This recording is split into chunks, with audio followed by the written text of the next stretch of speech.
Welcome back to St Paul's Church, Staverton, and episode 2 of 3 in Harmony. As our conversation continues, Simon and I reminisce about our school days, and Barry remembers the early days of commercial recording. It was really good having an organ at my grammar school, because they discovered pretty early on that I was sort of fascinated by it. And I got to play quite regularly. Morning assembly, I presume. Morning assembly. In those days, with a hymn. Including one famous occasion, which I have to tell you about, where I played the first hymn, and suddenly there was this very loud tape playing in the hall of All You Need Is Love, a Beatles song. Great song.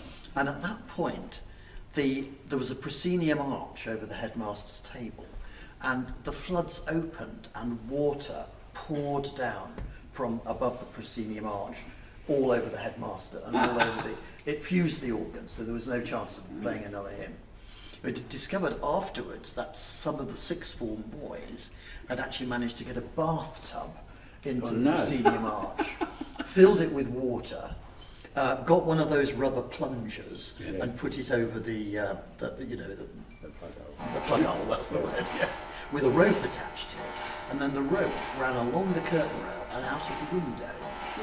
So as soon as this guy on the other end of the rope heard All You Need Is Love, he gave it a good tug, and all the water poured out all over him. Nice one.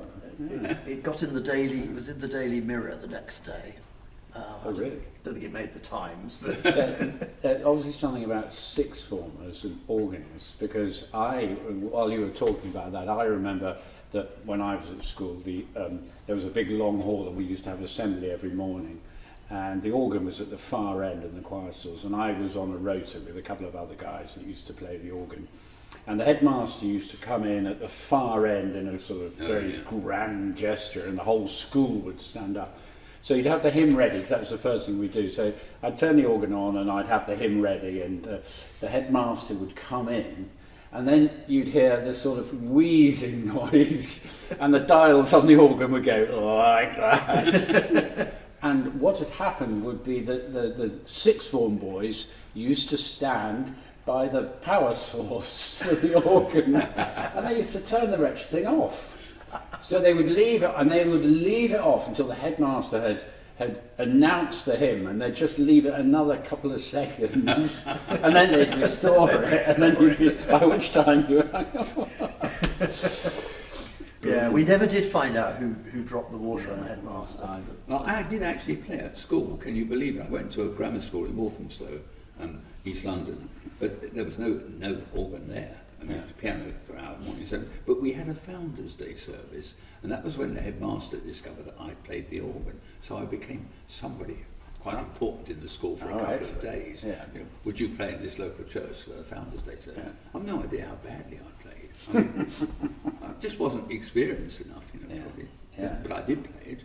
And also, I was terribly influenced by recordings. I mean, do you remember any recordings you listened to? In those days, we were influenced by what was broadcast, just once a week, or Sunday half hour or something, or Paul Emerson was always there, of course. That's right. And what about gramophone records? Do you remember listening to any of those as a youngster? One of my early recollections was the King's Choir singing the Messe de Minuit by Charpentier with James Bowman as one of the alto soloists. It's only because that record was in the music department at school, and I was fascinated by it, and fascinated by the King's Choir anyway, as everybody is. Was that an LP? It was an LP. Now, you see, I was brought up before LPs, so it was... 78. It's not phonograph discs.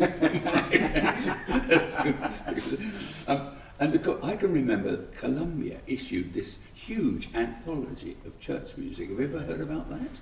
No. The 1940s, late 1940s, up to 50s, because the first LPs in England didn't come out until 53, 54, something like that. Really? Yeah. We were quite behind in America.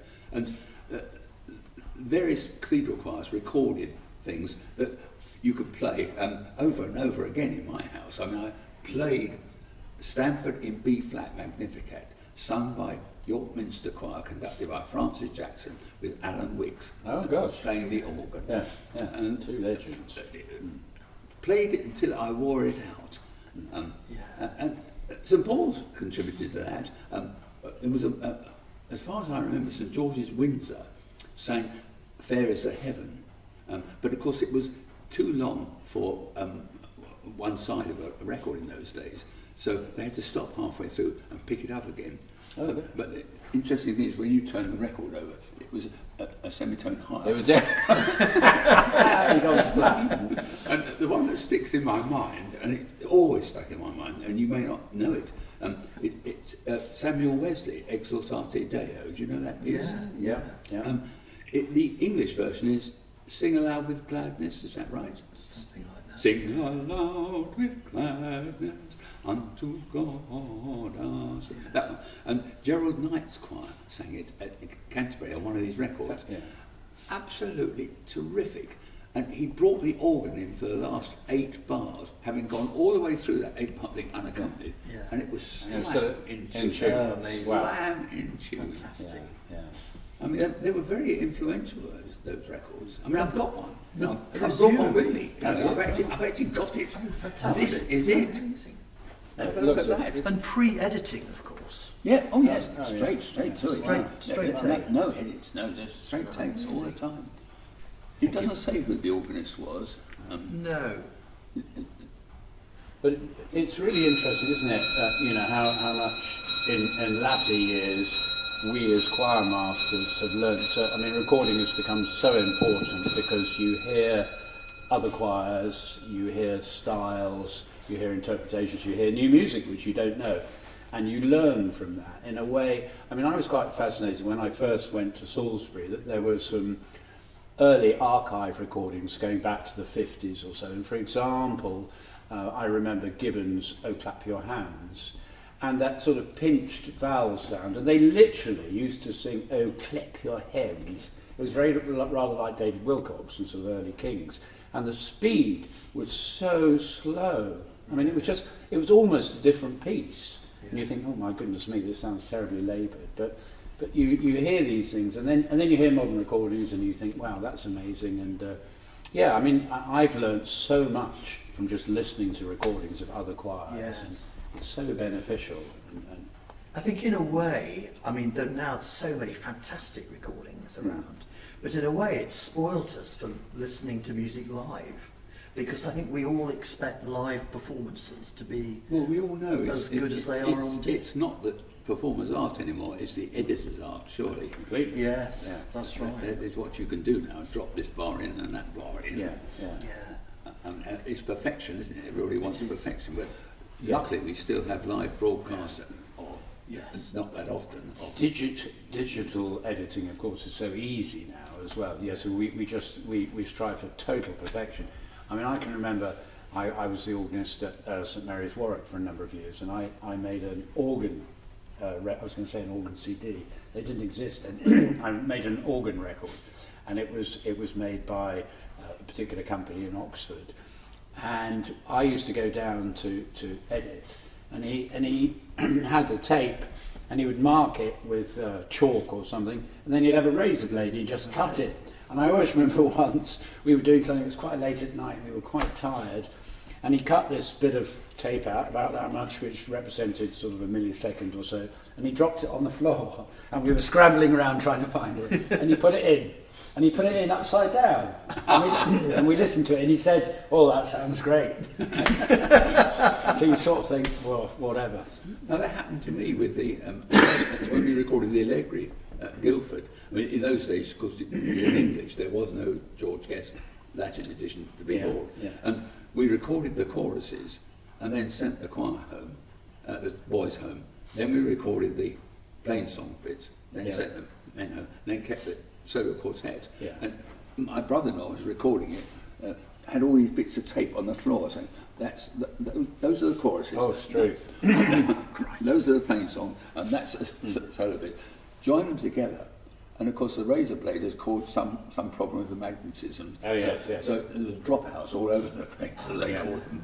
Yeah. And we gave up, and we left it. We came back the next day, Yeah. and somehow some great hand up there had made it all right. We don't know how. It was all fine. So you didn't have to re-record No, it? no, it was absolutely fine. No. Yeah.